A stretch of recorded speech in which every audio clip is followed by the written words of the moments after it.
Hello. This morning I'm going to harvest some red cabbage from in this bed. Now I sowed these seeds on the 7th of February and I grew them in the polytunnel, just in a seed tray in the polytunnel. I pricked them out on the 26th of March and then they planted them into this bed on the 18th of April, and I know that's because I make sure that I keep pretty good records of how my seedlings are doing. I'm Zorab and this is Byther Farm.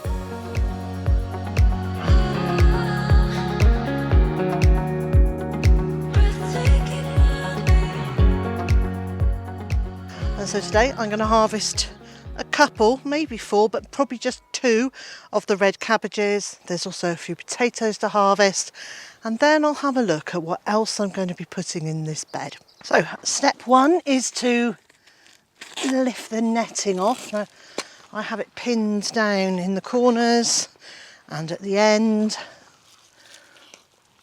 and halfway along the sides as well. And that's for 2 reasons. One is to stop caterpillars being able to get in or wiggle their way in, but the other is to stop birds getting in, because once they get in they get stuck. And the tools that I've got is a serrated kitchen knife which lives in the garden, so this has become my garden knife, and a pair of secateurs. So let's have a look. I want to take this off fairly near the head.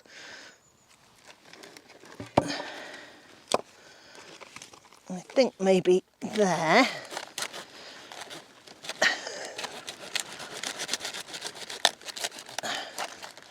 Oh, it's come with the knife. I didn't need the secateurs. Now I'm going to leave the rest of the plant there because it may well resprout small leaves which I can then use in the kitchen. Here we go. I'm pretty pleased with this. There's a slug here which we don't want on it, so I'll remove him. But I'm pretty happy with that. That's it's bigger than my hand. There's only 2 of us in our family. This will do very well. But the other thing I can see while I'm here is there is a caterpillar in here, which I would guess has got in either climbed up and gone through the netting holes, or where the leaf has been touching the netting, a butterfly has been able to lay an egg on the cabbage leaf. So I'm just going to put this on one of my sacrifice plants. Over you go, friend. Here you are, you go over there.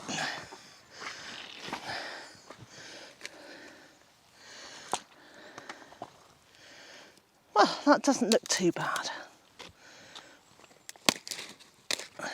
I'm just removing the lower leaves here because it lets more light onto the ground underneath it.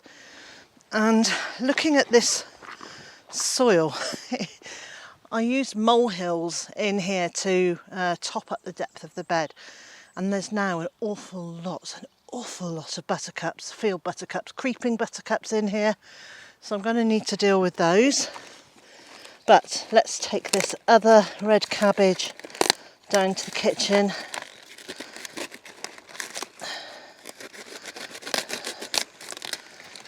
Oh, and again, there's some big old slugs there.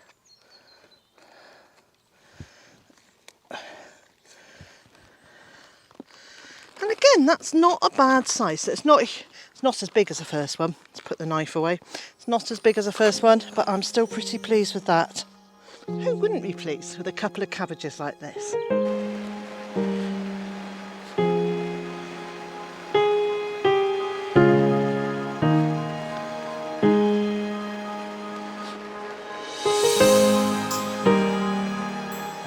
Let's have a look at these potatoes.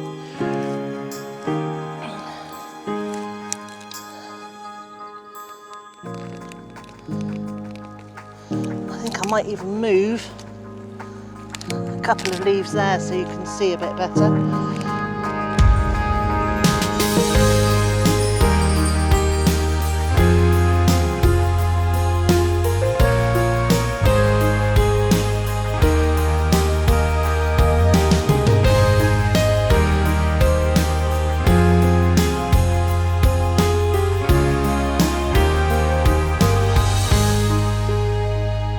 while I'm here, I might as well remove a few of those weeds.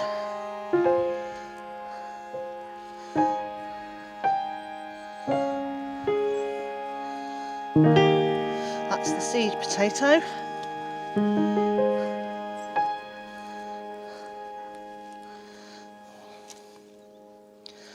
Now there is one more plant here, but I think I'm going to leave it with just one potato.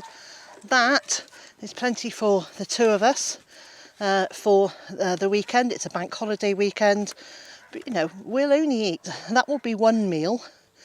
Then maybe I'll do a potato salad, which would be another meal there, and that leaves us like that, and that leaves us with a third meal, so we can have potatoes each day this weekend. Hurrah!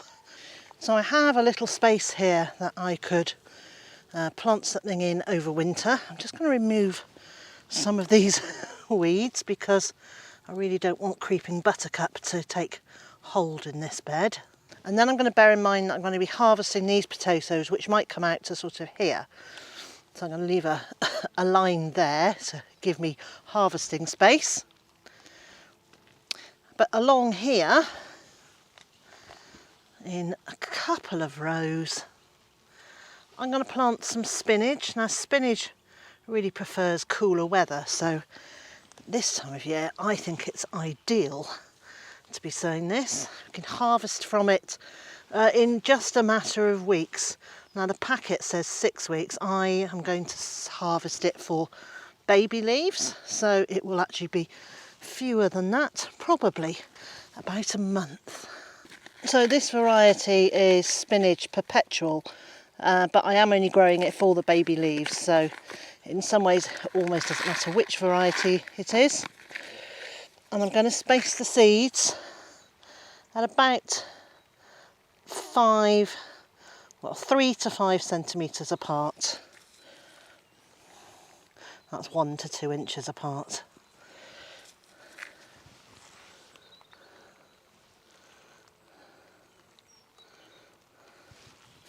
And on this one, this row, I'll plant them a lot closer, and then when we come back in a few weeks' time, you'll be able to see the difference between spacing them out and sowing them very close together. There we go. And then I'll reach into the pathway and find a stick, which will help remind me that there is something planted in here, and not to weed it out. Oh, I'm still taking out buttercups. We need another pair of sticks for this row.